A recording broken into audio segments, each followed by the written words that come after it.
Nós temos essa manhã aqui dois convidados especiais, o Eduardo e o Christopher, e juntos nós vamos discorrer sobre a lição desta semana. Nós estamos estudando neste trimestre estações da família, ou seja, as fases pelas quais as famílias passam.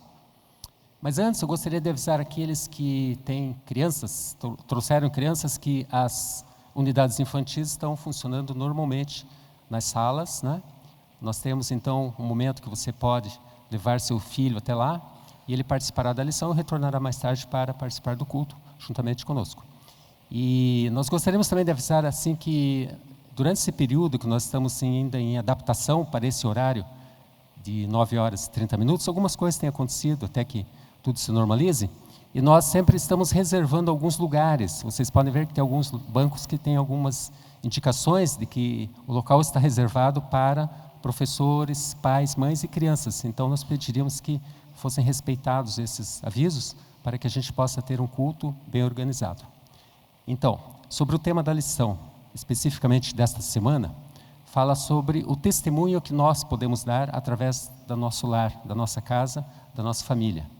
Eu gostaria de perguntar aqui, começando, o tema da lição. Deixa eu olhar para os dois aqui, quem está mais preparado? Os dois estão preparados. Aliás, nós sempre temos que estar preparados, Muitas vezes nós não nos consideramos preparados, mas Deus, quando Ele assume a condição de que somos instrumentos em suas mãos, Ele nos capacita para que a gente possa se aprofundar no tema que nós precisamos rever neste momento. Então, o que viram em tua casa, o que isso quer dizer, Eduardo? Já começou quente o Olívio aqui. Pessoal, para nós responder, eu gostaria de convidar vocês para abrir o verso áureo da lição aqui, o verso para memorizar, em 1 Pedro 2, versículo 9.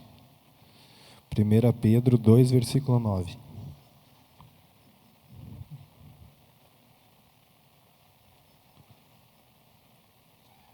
Todos já acharam? Sim? Não? Vamos lá então. Diz assim, Vós, porém, sois raça eleita, sacerdócio real, nação santa, povo de propriedade exclusiva de Deus. Então, nós somos tudo isso. Mas por que nós somos tudo isso? E aí responde: a fim de proclamardes as virtudes daquele que vos chamou das trevas para a sua maravilhosa luz. E respondendo, Olívio, sobre o que viram na minha casa, ou como é que foi a pergunta mesmo? É isso, O que viram na tua casa, O que viram em tua casa? Eu penso que, começando por esse texto, eles só vão ver que somos raça eleita, que somos nação santa, se nós formos isso com a finalidade que devemos ser isso.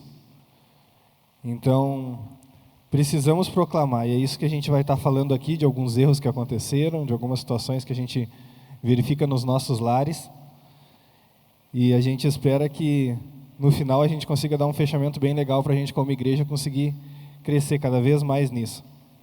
Mas nesse contexto, deixa eu perguntar uma coisa para vocês aqui. Quem aqui já teve apaixonado? Levanta a mão, quem já teve apaixonado? Eu vou perguntar de novo, porque tem casais que estão aqui e o casal do lado ainda não levantou, hein? Vamos lá, quem aqui já teve apaixonado, levanta a mão. Viu? Já melhorou, Olívio. Viu? Falou, senão já ia pensar que quem está do lado ainda não está apaixonado. Não quero polêmica entre casais aí. Mas quando a gente está apaixonado, o que a gente faz?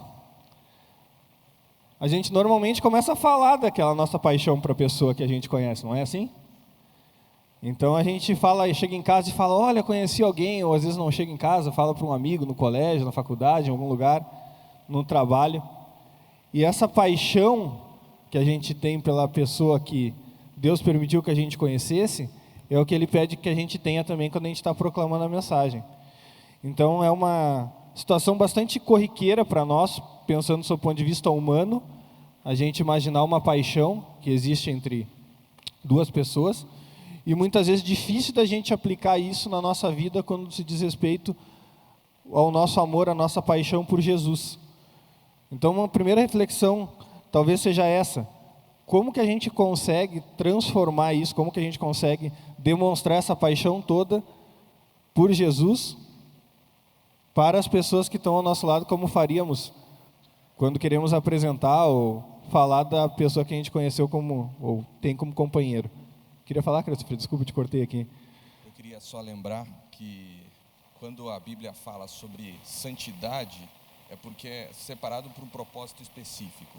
E quando a gente lembra da separação para o propósito específico, a família é uma das grandes estruturas que Deus utiliza, porque ela tem exatamente o que nós precisamos lembrar. Criação, família, tem tudo a ver junto. Então, para lembrar que essa é uma instituição divina, e a casa é onde a instituição divina se coloca, se a gente se coloca na mão dele.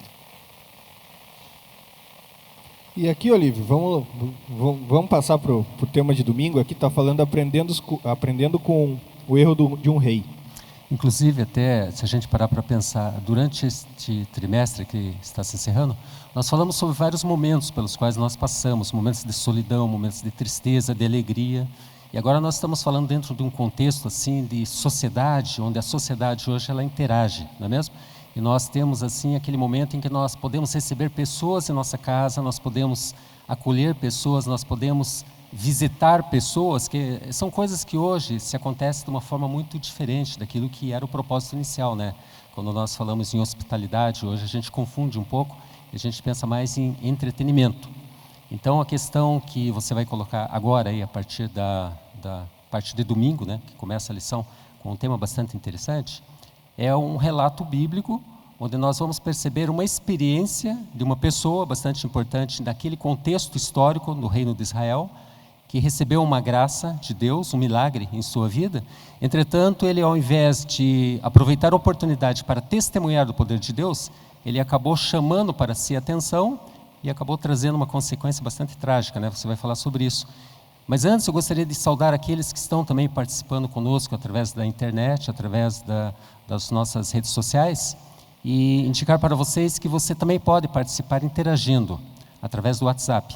Nós vamos pedir que projete o número, é o 41, né, 041 3085 7737. Então vou repetir, código 41 3085 7737. É um telefone corporativo, onde você pode acessar e mandar sua pergunta, sua contribuição, e nós vamos, na medida do possível, aqui também respondendo a vocês. Eduardo, o que aconteceu então e qual experiência é essa relatada na Bíblia? Então, antes de nós falar necessariamente da experiência do rei, aprendendo com o erro do rei, eu costumo dizer que a gente tem várias oportunidades da vida de aprender com o erro dos outros. Muitas vezes a gente não se dá conta disso e a gente acaba tendo a oportunidade de aprender com erros na nossa própria vida. Então, feliz do homem que aprende com o erro dos outros. E a Bíblia é cheia desses exemplos. E quando a gente estiver falando aqui, eu acho que é bem importante a gente tentar retratar para a nossa vida pessoal o que está acontecendo. Por quê? Porque muitas vezes a gente está orando ou está pedindo, por exemplo, por uma doença na vida de um familiar, pela doença na vida de um amigo, de um colega de trabalho, por problemas financeiros que as pessoas passam, ou por situações das mais variáveis possíveis, e a gente não se dá conta que aquilo pode ser um aprendizado para a nossa própria vida. Então a Bíblia não está trazendo única e exclusivamente histórias de vitórias, mas está trazendo histórias de derrotas também, que foram utilizadas por Deus para que a gente pudesse estar aprendendo com elas. Então, feliz de nós se a gente não precisar de um milagre como aconteceu com o rei aqui, em estar morto, em estar em uma situação bastante difícil, quase mortos, para que a gente possa ver esse milagre e aprender alguma coisa. Que a gente possa aprender que nem a gente está aqui hoje, com saúde, tranquilo, numa igreja bonita, confortável, para que a gente não tenha a necessidade de passar por alguns apuros como o rei passou aqui. E a história conta aqui em Isaías 38, quem tiver a Bíblia, por favor, Isaías 38. Nós não vamos ler todo o capítulo 38, mas só a parte inicial aqui. Isaías 38, verso 1 diz assim, ó: Naqueles dias, Ezequias adoeceu de uma enfermidade mortal. Veio ter com ele o profeta Isaías, filho de Amós, e lhes disse: Assim diz o Senhor, põe ordem à tua casa, porque morrerás e não viverás. Então a primeira situação que a gente vê no verso aqui é o anúncio do profeta para o rei, dizendo que ele morreria. E aí fica a primeira pergunta, né, Olívio? A gente estava comentando ontem ainda. O que nós faríamos se recebêssemos essa notícia hoje? Se um profeta de Deus viesse na nossa direção e nos desse a notícia de que nós morreríamos, que a doença que nós estamos enfrentando não teria cura. Qual seria a aceitação? Seria amém, como a Aline disse ontem, Jesus vai voltar para mim? Ou não? Quero viver mais um pouco, tenho muito mais coisa para fazer, tinha muitas outras pessoas para quem divulgar, para mostrar que eu sou sacerdócio real.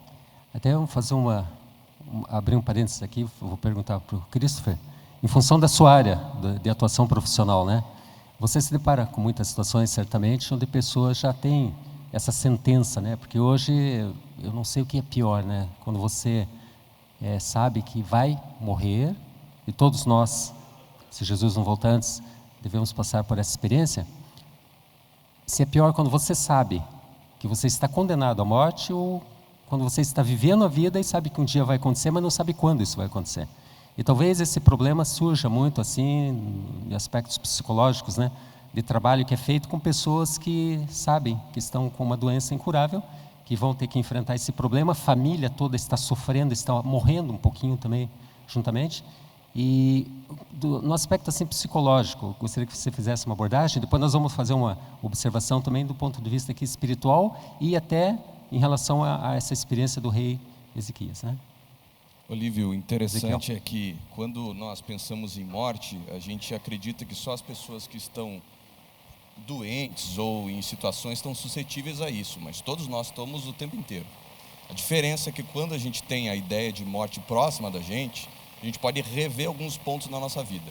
Só que se a gente for lembrar que nós estamos suscetíveis à morte, claro, alguns um pouco mais do que outros em função de algumas doenças, nós podemos pensar em rever algumas coisas na nossa vida. E é o que está acontecendo ali. O cântico de Ezequias, ele é muito interessante porque ele coloca de alguém que está se entregando a Deus todo momento. E isto é uma postura que nós temos que fazer todo dia, todo momento. Apesar de que, para a gente, nós não pensamos na ideia de morte todo o tempo. Isso é bem... A gente deveria pensar não no sentido de isso vai acontecer, mas estar preparado para isso. Talvez se nós fôssemos perguntar qual é a pior coisa que pode acontecer para um de nós hoje, quem sabe bate pronta a resposta ia ser, não, se nós morrêssemos. Se nós morrêssemos ia ser a pior coisa. E foi isso que o rei Ezequias pensou. O verso 2 diz assim: então virou o rei Ezequias, Isaías 38, verso 2, o rosto para a parede e orou ao Senhor e disse: lembra-te, Senhor, peço-te de que andei diante de ti com fidelidade, com inteireza de coração, e fiz o que era reto aos teus olhos. E chorou muitíssimo. E aqui a gente vê uma aflição do rei Ezequias, e logo depois a gente vê a resposta de Deus. E a pergunta que fica é: o que a gente está pedindo para Deus? Já pensou se Deus resolve nos atender? Aqui a gente vê um rei que, pelo contexto que está sendo, e a gente pode estudar pelo contexto bíblico também, ele era uma pessoa reta aos olhos de Deus. Uma pessoa que até então estava de acordo com os caminhos que Deus tinha proposto. E agora ele pede uma sobrevida face a uma doença que acometeu sobre a vida dele. E o que acontece?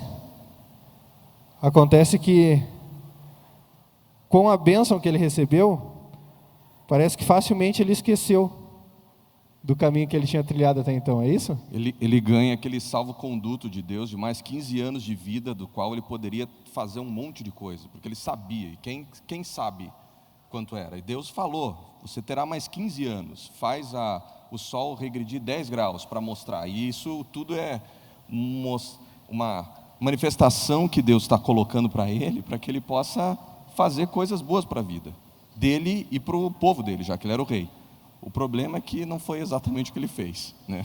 E a lição traz uma frase que diz assim, ó: como a bênção de Deus pode facilmente passar desapercebida e não ser devidamente valorizada, e como os que recebem sua misericórdia tendem a se tornarem autossuficientes. Então, vou dar um exemplo para vocês. Eu hoje sou funcionário público. E eu estudei bastante para alcançar a aprovação. E eu digo para vocês, isso não é uma coisa muito feliz da minha parte, mas com relação à minha vida profissional, eu orava muito mais antes de ser admitido no funcionalismo público do que eu oro agora. As orações têm sido num outro sentido, mas em específico, em razão do meu trabalho, eu orava muito mais antes do que agora. Por quê? Porque antes a necessidade, nesse sentido, parecia ser maior. Então, por exemplo, nesse contexto, a gente vê uma questão de autossuficiência da minha parte. E muitas vezes isso acontece nas nossas vidas também. Eu tenho certeza que a gente tende a orar muito mais como cristãos, infelizmente, quando a gente tem uma doença, do que quando a gente está são, com relação à saúde física. E não deveria ser assim. Então, o primeiro convite é a gente perder um pouquinho dessa nossa autossuficiência, que foi o que o coração do rei Ezequias teve aqui, um sentimento de autossuficiência. Eduardo, mesmo porque nós temos a falsa impressão que a gente não está doente pelo pecado, né? Então, exatamente pela doença do pecado, nós deveríamos nos colocar mais em confiança para com Deus e não achar que nós estamos bem sem Ele, né? É bacana que a gente está recebendo aqui já algumas participações, né? Até falaram de você aqui, Christopher. O microfone do terno azul está baixo. Já resolveram, né? Todos estão ouvindo bem? Acredito que sim, né? Então, o Luiz de Florianópolis, ele traz uma contribuição dizendo aqui que a própria Bíblia afirma isso, que muitas vezes morrer é lucro. E eu recordo uma vez que nós estávamos passando por uma situação dentro do ambiente de trabalho, onde um dos colegas estava com uma doença incurável, ele sabia que teria pouco tempo, e numa das visitas que nós fizemos, inclusive o pastor Fernando esteve conosco naquela ocasião, e ele usou essa expressão, ele falou, mas morrer também, às vezes, é uma forma de vocês receber uma cura definitiva, né, talvez. E voltando para esse aspecto aqui do rei Ezequias, o que nós entendemos ali? Ele então tinha já um propósito, um plano de Deus para a vida dele, é de que aquele era o momento dele descansar. A missão dele aqui na terra já teria sido concluída. Entretanto, ele ousou pedir a Deus por mais tempo, por uma cura. E Deus ouviu, concedeu a ele mais 15 anos. E o que ele fez desses 15 anos? Muitas vezes nós interferimos nos planos de Deus quando nós queremos que a nossa vontade seja feita. Se nós confiarmos em que Ele tem tudo planejado para que nós alcancemos a salvação, a vida eterna, desde que nós mesmos não atrapalhemos, esse plano dele vai ser concretizado. Mas muitas vezes nós interferimos nisso. E Deus é tão sábio, Ele é tão misericordioso que Ele se ajusta a isso para nos dar novas oportunidades. E quando o rei recebeu essa visita agora, né, passando para a visita dos embaixadores de Babilônia, vieram até o reino para saber o que? Ficaram sabendo da cura milagrosa pela qual ele havia acontecido na vida dele. E a Bíblia não menciona que ele testemunhou do poder de Deus ou que ele tenha reconhecido isso. Eu acredito que ele tenha até reconhecido, mas aquilo se tornou uma coisa assim, parece que comum para ele. Ele entendeu aquilo, absorveu e vamos para frente, né? E nesse contexto, Olívio, o Espírito de Profecia fala que assim, havia entre o seu povo, o povo da Babilônia no caso, homens sábios que davam muita atenção ao estudo da astronomia. E quando notaram que a sombra do quadrante solar havia regredido 10 graus, ficaram grandemente maravilhados. Então, esse pessoal chegou para falar com o rei, não porque ele teve simplesmente uma cura, mas porque teve algum evento sobrenatural que indicou para eles que alguma coisa muito espetacular tinha acontecido. Porque até então eles não tinham acompanhado em nenhum momento da história o fato do sol regredir. Então a gente não está falando de um relógio que a gente pega e volta as horas aqui, a gente está falando de um relógio solar que regrediu. E aí dentro desse contexto, fala que as visitas dos mensageiros governantes de tão distante terra davam a oportunidade a Ezequias de celebrar o Deus vivo. Quão fácil lhe teria sido falar-lhes de Deus, o sustentador de todas as coisas criadas. E quantas vezes as pessoas vêm para nós, no nosso dia a dia, querendo ouvir isso e a gente não fala isso, a gente está falando outras coisas. Ou quantas vezes as pessoas vêm na nossa casa e a gente está mais preocupado com o ter do que com o ser. E aí fica uma reflexão, quando as pessoas vêm nos visitar, ou quando a gente está preparando uma visita, a gente está mais preocupado com a questão espiritual ou com a questão material? A gente está preocupado em mostrar para as pessoas uma casa bem arrumada ou uma casa cheia do Espírito de Deus? Isso é uma coisa bastante forte aqui, porque a nossa cultura não é difícil, né? A gente normalmente está pensando em receber alguém, a gente está pensando em mostrar alguma coisa que a gente tem em casa, ou fornecer uma boa alimentação, ou alguma que também faz parte, a gente vai estar falando um pouquinho mais para frente. Mas o contexto aqui é o que vislumbra, o que enche o nosso coração. Quando a gente estava falando daquela paixão que a gente tem pela pessoa, quando é que a gente fala mais apaixonado? A gente fala mais apaixonado quando a gente está falando das coisas de Deus, ou a gente fala mais apaixonado quando a gente está falando de um presente, de um carro que a gente comprou? E é dentro desse contexto aqui que a lição comenta que o rei perdeu a oportunidade, né? Ele tinha uma oportunidade ímpar face à grande bênção que Deus promoveu na vida dele, não só de cura, mas inclusive de mexer com questões, né, espaciais, vamos dizer assim. E ainda assim ele não se valeu disso, porque ele ficou preso naquele mundinho dele. Ele já estava autossuficiente, ele já perdeu essa oportunidade. Eduardo, o interessante é que Deus ele já tinha preparado todo o contexto, já tinha feito o milagre, só precisava apresentar o Deus do milagre. E o Ezequias resolveu apresentar tudo menos o Deus. Apresentou todas as pratas, os ouros, o processo muito bonito que tinha ali em Israel, e esqueceu de falar que aquilo tudo não era louro dele, era Deus que tinha dado tudo para ele, inclusive os mais 15 anos. E o interessante é que no fim de Isaías, Isaías chega para Ezequias e fala, e isso você pode ver no Isaías 39, versículo 8. Então disse Ezequias a Isaías: boa é a palavra do Senhor que disseste, que tinha acabado de dizer que ia ser destruído, ele ia morrer, e o Ezequias não acreditou, mas haverá paz e segurança nos meus dias. A gente consegue perceber que apesar de toda a graça que Deus tinha dado para ele até aquele momento, ele simplesmente achou que ele estava em segurança. Ele esqueceu que ele era o rei, que tinha sido colocado lá por Deus, e que ele estava pensando que só ele era importante. E a gente consegue ver o que acontece depois. Para sintetizar essa primeira parte, então, a pergunta, né, que é o título da parte do domingo, ela coloca diante de nós já o que a gente deveria ressaltar mais. Aprendendo com o erro de um rei. Então, através dos erros de outras pessoas, ou dos nossos próprios erros, é que nós temos a oportunidade de aprender algo. E o que ali nós não devemos fazer? O que o rei fez?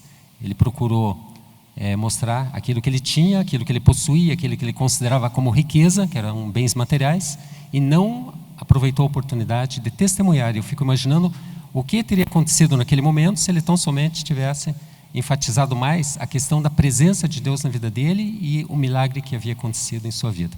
Agora, a questão da preparação, Eduardo, a gente vê assim que tudo começa pela nossa casa, né? Como você bem disse. Quando a gente está para receber alguém, uma visita, a gente se preocupa em preparar o local, preparar o ambiente e prover aquilo que é necessário. E no prosseguimento, fala que o que viria em primeiro lugar, então, nossa vida, o que nós deveríamos primeiramente organizar? Então, a lição de domingo, ela traz, né, a situação da gente ver uma casa e pessoas de fora entrando na casa. E agora a lição de segunda faz um convite um pouquinho inverso, é de dentro para fora. E aí, só para a gente introduzir esse assunto, eu queria contar uma historinha para vocês. Eu não sei quem aqui é de uma época, eu não sou tão velho, claro, mas de uma época que quando tinha visita em casa, a mãe pedia para ajudar a arrumar a casa. Vai ter visita. Quem aqui é dessa época que a mãe pedia, ajuda que vai ter visita hoje? Não? Todo mundo, as mães faziam tudo sozinho. Não. Então, aí nesse contexto, aí a mãe falava assim, então, final de tarde vai vir a visita, fulana de tal vai chegar aqui, então tem que ajudar a arrumar a casa. Aí a gente ia lá, começava a arrumar a casa, né? Começava a deixar tudo ajeitadinho. Aí a gente dava aquele nosso esforço, e a mãe chegava para nós e falava assim, olha, tá joia, ficou bom, o serviço ficou 10. Aí quando chegava a visita, a primeira coisa que a mãe falava para a visita era o quê? Não repara a bagunça. O que a criança pensa? Mãe, só um pouquinho, ela tinha acabado de dizer que estava bom, agora ela disse não repara a bagunça. E muitas vezes a gente não se dá conta, a gente acha que os filhos, eles automaticamente vão aprender, né, o que a gente quer ensinar, e isso não é bem assim que funciona. E os filhos são uma esponjinha. E aqui a gente entra dentro de um contexto bastante interessante, por quê? Porque quando a gente está falando nessa questão de passar de pai para filho, tem casos bastante interessantes. Eu vou trazer um caso só para vocês. A lição apresenta aqui a seguinte situação. A divisão norte-americana hoje, ou melhor, em 2017, ela tinha contabilizado 1.240.000 membros. 1.240.000 membros. E se a evolução da igreja tivesse seguido única e exclusivamente uma questão biológica, de estar passando de pai para filho, ainda que nós tivéssemos 20% de perda dentro desse contexto, desde o início da igreja até hoje nós teríamos 8 milhões de pessoas. Então, como é importante a gente estar tratando dessa questão interna. A gente sabe que a gente precisa ir ao mundo evangelizar, a gente sabe que a gente precisa estar pregando a todas as nações, isso sim é uma verdade, mas a gente não pode negligenciar o presente que Deus nos deu diariamente, que é a nossa família. E se nós estivéssemos fazendo isso, por exemplo, na divisão norte-americana, que é o que traz aqui, nós teríamos, em vez de 1.300.000 pessoas adventistas na divisão norte-americana, teríamos 8 milhões. A diferença que isso faz. Por quê? Porque às vezes é muito mais fácil a gente fazer fora do que dentro de casa, não é assim?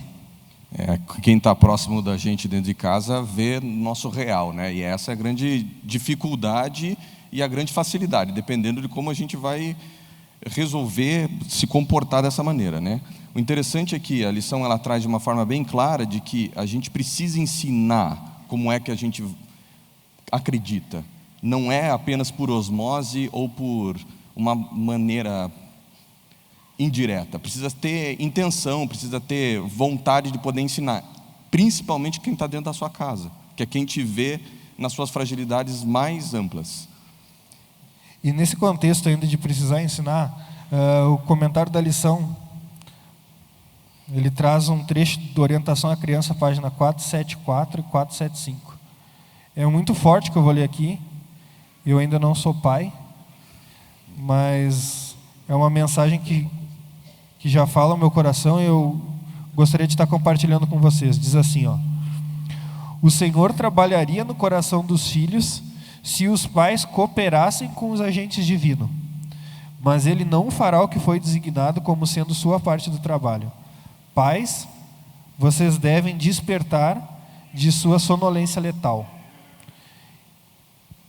E aí entra um pouquinho nisso no que o Christopher comentou, que muitas vezes a gente pensa, ou pressupõe, e a lição traz isso erroneamente, que os filhos simplesmente vão absorver a espiritualidade familiar. E isso não é uma coisa automática. Precisamos ter mais intenção quando a gente está falando disso. E às vezes na própria igreja mesmo, né? A gente estava... Ou quem aqui já não ouviu sobre isso, que muitas vezes passa uma criança aqui, a gente fica agitado, que a criança está incomodando, mas a criança é o adulto de amanhã. E a gente tem uma responsabilidade, não só como pais, mas como irmãos na fé aqui, de estar nos conduzindo todos para o mesmo caminho. Então, certamente o pai tem uma responsabilidade muito maior, mas a gente como irmãos na fé também tem essa responsabilidade aqui na igreja. Que é a família estendida, né? A igreja é a família estendida, onde nós podemos cuidar dos outros, mesmo não sendo nossa família de sangue. É a família que você pode auxiliar, né? Aquela que você não deve apenas, não deve julgar, mas você deve acolher como parte estendida da tua família. E, claro, que nós sabemos que normalmente são aqueles membros da família que mais exigem atenção, que estão mais precisando de atenção. Eu gostaria de ver com o pessoal do vídeo se a gente tem condições de projetar o número do celular corporativo aqui para que outras pessoas possam enviar suas contribuições. É o 41 30 85 7737. 041 30 85 7737. Estou recebendo aqui a participação lá do interior da Bahia. É o Murilo. Ele até fez um comentário aqui, é o Murilo Carvalho. Ele está dizendo que em função até das festividades do mês de junho, a igreja lá hoje não está aberta, então eles estão participando conosco aqui na Igreja Central de Curitiba. Então eu queria estender um abraço a todos vocês que estão à distância participando deste programa, para que nós possamos nos sentir assim tão incluídos na vida de vocês também. Agora eu gostaria de falar uma coisa, que a lição ela aborda dois aspectos aqui, de duas experiências em que pessoas foram levadas a Jesus, primeiramente se preocupando com familiares, né? João Batista era o discípulo que veio, o profeta, né, que veio preparando o caminho para o Messias, para Jesus. E um dos discípulos dele, no caso aqui, André, quando soube que Jesus era o Messias, o que ele fez? Ele foi primeiramente contar a quem? A seu irmão Pedro. E nós vemos que Pedro se tornou talvez o principal dos apóstolos, justamente pelo testemunho que ele recebeu do seu irmão. André teve essa preocupação de ir até Pedro, contar para ele que havia encontrado o Messias, e a partir daquele momento deixou que ele mesmo, Pedro, tivesse sua experiência pessoal com Jesus. E nós vemos qual foi o resultado. Pedro se tornou um dos maiores apóstolos. E nós temos outra experiência também, que é relatada na Bíblia, que fala a respeito aqui de Noemi, Ruth e Orfa. Então nós conhecemos a história, né? Noemi estava retornando para Israel, trazendo consigo suas 2 noras, porque havia perdido seus filhos. E elas então estavam ali no momento em de tomar uma decisão. Uma delas retornou para os seus familiares, mas nós vemos que Ruth insistiu para que permanecesse com Noemi, porque ela foi influenciada pelo testemunho positivo de uma verdadeira serva de Deus. E ela abriu mão da sua parentela, do seu país, da sua cultura, para fazer aquela afirmação clássica que nós bem conhecemos: o teu povo é o meu povo, o teu Deus é o meu Deus. Ou seja, ela aceitou de todo o coração a mensagem através do testemunho da sua sogra. E nós entendemos aqui também que, veja o papel que Noemi desempenhou também em toda a história, né? Nós vemos aqui a origem, a genealogia de Jesus, passa por experiências como essa, onde pessoas se preocupam primeiramente com os da própria casa, para depois ir a outras pessoas. Então, talvez a pergunta que caberia para nós nessa manhã, em relação a esse tema, primeiramente em sua casa, como que nós estamos agindo? Eu sei que é difícil, nós temos dificuldades, são pessoas que muitas vezes convivem num lar onde nem todos têm a mesma fé, nem todos compartilham do mesmo entendimento, da mesma crença, mas é o desafio. Pelo testemunho, nós vamos abordar um pouco mais a respeito disso na sequência, é de que nós nos sintamos desafiados aqui a encarar essa missão de fazer aquilo que deve ser feito para que essas pessoas sejam alcançadas. Porque nem sempre, né, Olívio, dentro da nossa casa a gente partilha da mesma fé. O plano de Deus era que isso acontecesse, mas às vezes não acontece. Às vezes a gente acaba conhecendo Jesus quando a gente já casou, às vezes a gente tem alguma dificuldade de colocar algumas ideias que temos com os nossos familiares, nossos cônjuges de maneira especial. E aí faz o quê? Age de que jeito? A gente estava comentando ontem ainda que tem vezes que a gente ouve, né? Olha, é um inferno a nossa casa, porque a gente não consegue se dar bem, aí eu quero falar uma coisa e ele parece que não ouve, e eu quero fazer uma coisa e ele não quer. Mas quantas vezes não é a gente que está transformando a casa assim? Fica uma reflexão para nós. Eu costumo dizer que a gente só pode mexer na nossa vida, na vida do outro é uma decisão dele. E muitas vezes a gente quer simplesmente mudar o outro sem mexer absolutamente nada na nossa vida. A gente quer entrar numa zona de conforto e que esse conforto seja proporcionado sempre pelo outro. E a lição fala assim, que a maior probabilidade de levar o cônjuge não cristão, dentro desse contexto que eu estava falando aqui então, para Cristo, a maior probabilidade de levar o cônjuge não cristão para Cristo, quando o cristão manifesta benignidade, fidelidade inabalável, serviço humilde e testemunho cativante. Quantas vezes a gente dá tempo para o Espírito Santo fazer o trabalho dele? Muitas vezes parece que a gente não dá tempo, a gente já quer resolver as coisas do nosso jeito. Ou se coloca a nossa vontade submissa a ele, né? Que muitas vezes é o que a gente não faz, que é fazer do nosso jeito, do nosso tempo, na nossa forma, e esquece que ele tem a visão completa do que está acontecendo, do que vai no coração do outro. E a gente precisa aceitar o convite dele para poder fazer o trabalho dele. E essa questão do exemplo arrastar, a gente tem isso não só com relação ao cônjuge, mas com relação também às pessoas que a gente tem no nosso dia a dia, não é assim? Christopher tem uma historinha legal aí começa com os animaizinhos, não é assim, Christopher? Se a gente for buscar em algum ponto, às vezes quando a lição vai falar sobre a vida familiar que deve ser compartilhada, talvez vocês lembrem de um filme. Esse filme chama Voando para Casa. É de uma garota que pega um ultraleve junto com alguns gansos canadenses e faz a rota para o sul. É um filme bem interessante para mostrar que quem está ao nosso redor às vezes está olhando. Na história, e depois podem ver, acontece a morte da mãe dos gansinhos, e eles colocam como a menina como a mãe deles. Só que eles precisavam fazer a rota migratória. E aí o filme se desenrola através dessa história, será que ela consegue ir lá ou não? O que acontece? Isso mostra que, se até com os animaizinhos Deus coloca esta questão de imitar e copiar aos outros, imagina quanto a nós. Os animais, eles não têm a racionalidade que a gente tem em cima, mas eles têm o instinto. Deus coloca na gente, a gente tem uma parte instintiva, mas a gente consegue pensar nisso. E ao conseguir pensar, a gente consegue repetir de uma forma melhorada isso. E é isto que acontece. A gente não pode só parecer ser cristão, a gente tem que ser cristão de verdade. Isso se estende, inclusive, em casais e até para o restante da família. Aproveitando até, Christopher, você até que a gente já comentou sobre isso, nessas questões de âmbito familiar, esses conflitos que surgem muitas vezes entre casais, onde um professa, o outro não a mesma fé. Como que a gente poderia trabalhar isso partindo do aconselhamento bíblico?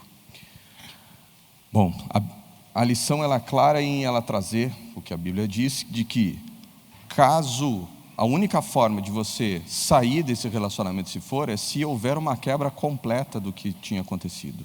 Quando você tem um campo abusivo. Em outras coisas, muitas vezes, o casamento pode ter começado com a divisão, e essa divisão possa ter acontecido depois do casamento. Que um deles se converte. E Deus vai utilizar este cônjuge até o limite em que o outro permita.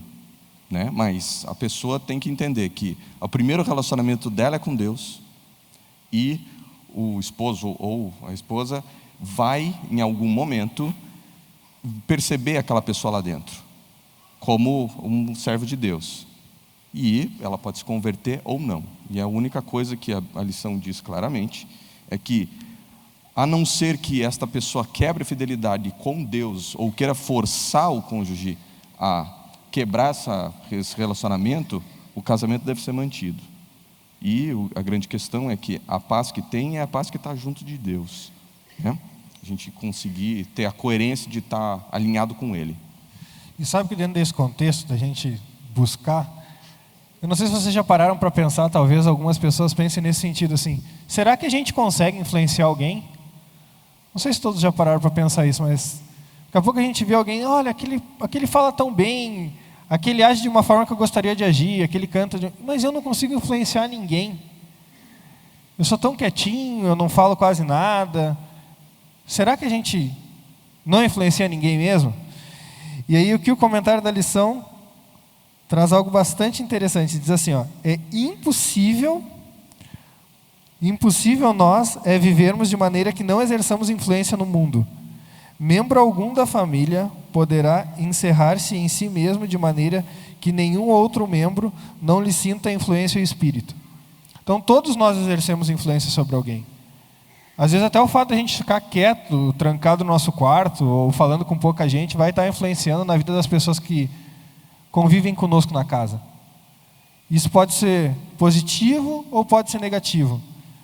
Mas ninguém aqui é uma força neutra. E se nós não somos uma força neutra, a gente vai estar pendendo a balança para um dos lados. Isso é importante a gente ter essa percepção e a certeza, porque isso nos traz uma responsabilidade muito grande e volta um pouquinho no texto que a gente deveria ter memorizado, que é por que somos nação santa, sacerdócio real. Porque nós, como humanos, temos uma possibilidade ímpar de influenciar na vida de outras pessoas, seja para o bem, seja para o mal. E a gente vê isso não só com crianças. A gente pensa assim, não, mas é só criança é uma esponjinha.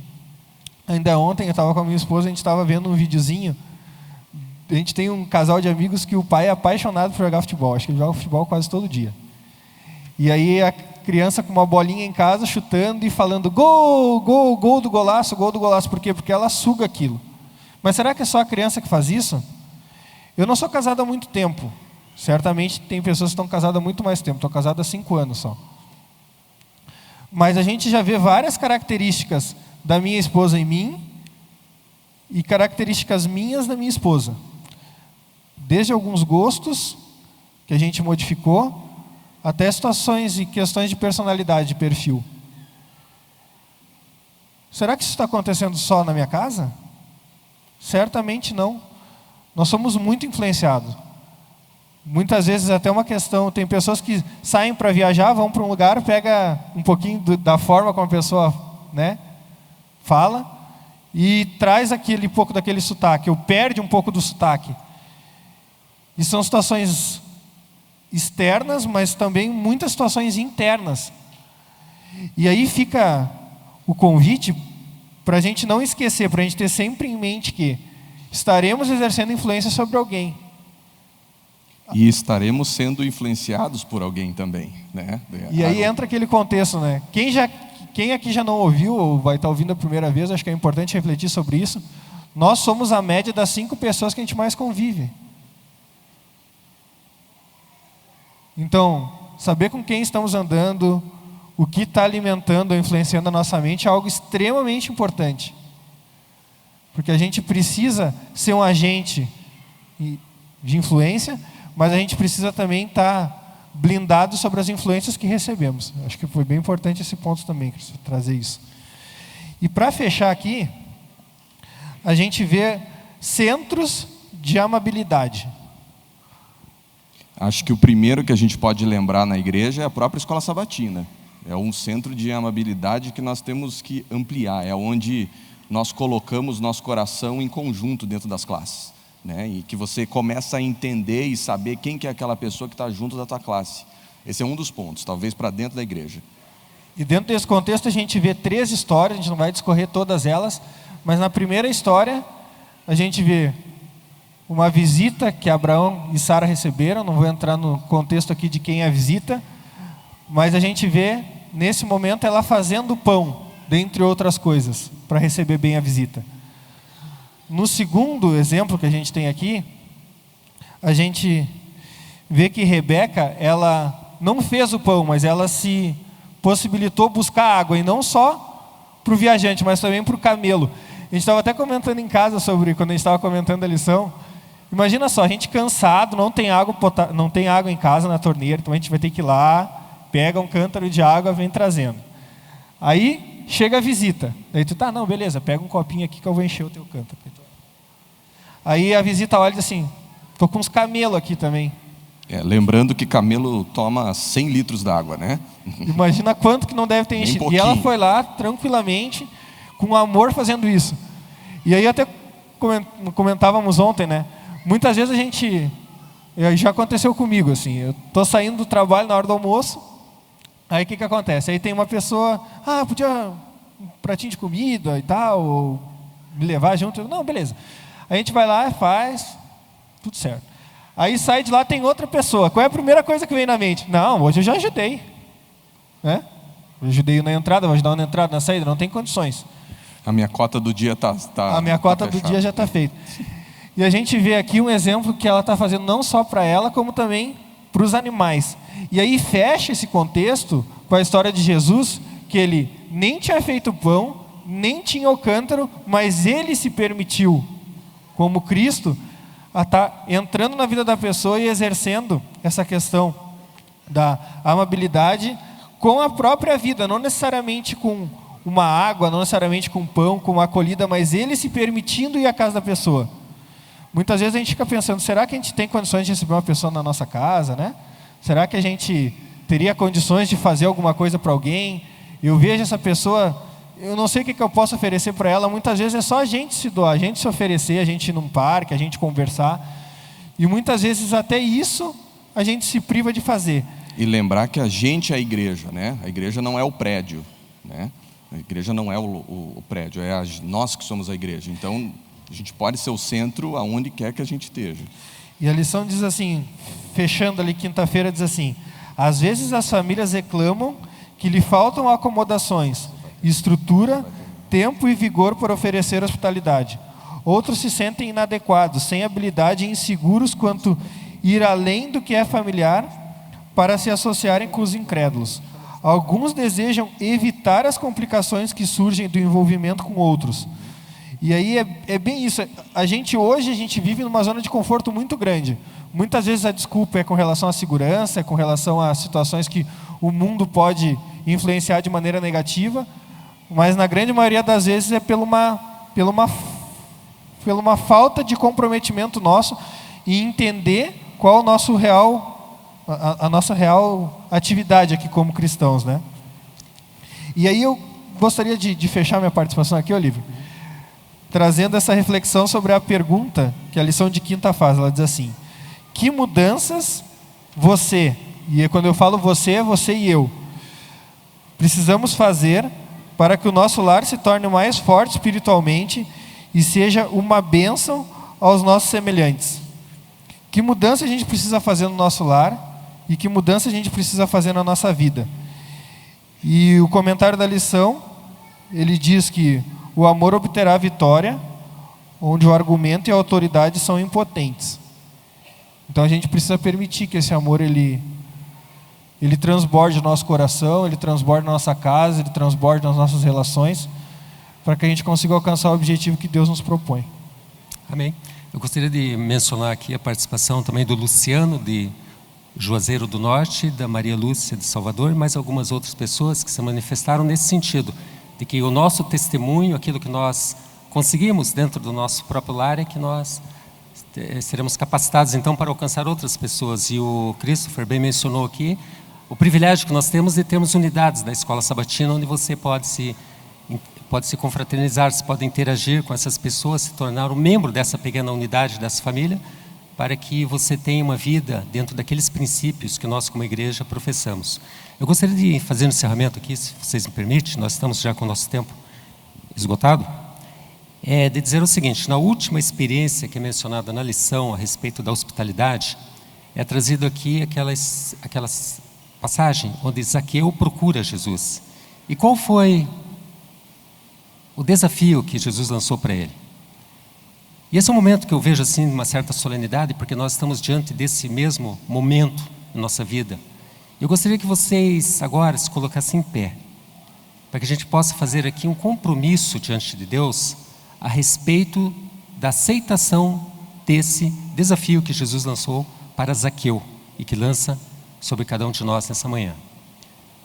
Jesus falou: é necessário que você me receba, porque eu estarei hospedado em sua casa. Quando nós efetivamente tivermos a presença de Jesus no nosso lar, na nossa família, é difícil, claro que é difícil, porque em casa você é o que você é. Tem uma frase que diz assim: nós agimos como gostaríamos de ser, ou como gostaríamos de ser vistos, mas nós reagimos como verdadeiramente somos. Em casa nós reagimos. Em nosso núcleo familiar, próximo às pessoas com quem convivemos, nós reagimos. De que forma nós estamos reagindo? Quando Jesus lança esse desafio para nós, Ele diz: importa que eu esteja em sua casa, que você me hospede, para que compartilhando ali a intimidade, nós sejamos transformados. A lição do próximo trimestre falará sobre hospitalidade de uma forma muito mais intensa. Falará sobre a verdadeira religião, a religião que atende as pessoas, os necessitados, os menos favorecidos.